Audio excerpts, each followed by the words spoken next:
La méditation de ce 11 octobre est intitulée « Du secours pour celui qui bronche ». Frères, si un homme vient à être surpris en quelque faute, vous qui êtes spirituels, redressez-le avec un esprit de douceur. Galates 6, 1. Dieu est amour et la seule source de la vie. Il lui revient la prérogative de racheter, de rétablir et de restaurer. Dès avant la fondation du monde, le Fils de Dieu avait été destiné à mourir, et la rédemption est le mystère tenu secret dès l'origine des temps. Romains 16, 25. Et pourtant, le péché reste encore inexplicable, aucune raison ne pouvant être trouvée pour son existence. Nul ne connaît Dieu, à moins de se reconnaître pécheur à la lumière jaillissante de la croix du calvaire.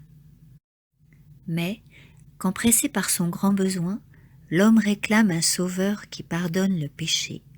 Dieu se révèle alors à lui, comme rempli de grâce, miséricordieux, patient, riche en bonté et en vérité.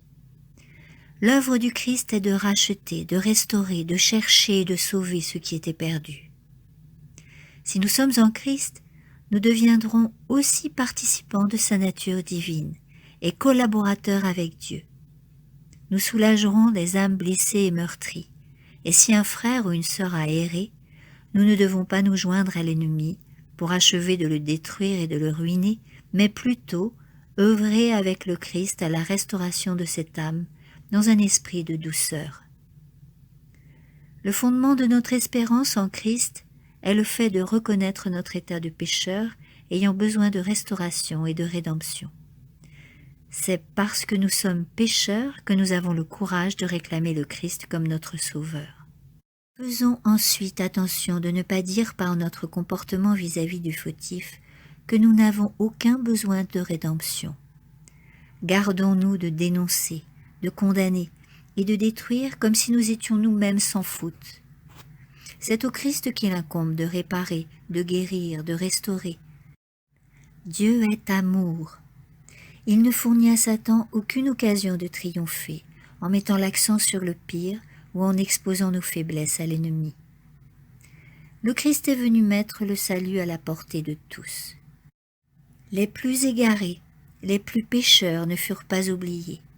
Il travaillait surtout en faveur de ceux qui étaient les plus éloignés de la voie du salut. Plus leur besoin de réforme était grand, plus profond était son intérêt, plus enveloppante sa sympathie, et plus fervents ses travaux. Son cœur débordant d'amour était ému jusqu'au tréfonds pour ceux dont l'état était le plus désespéré et qui avaient le plus besoin de sa grâce transformatrice. Amen.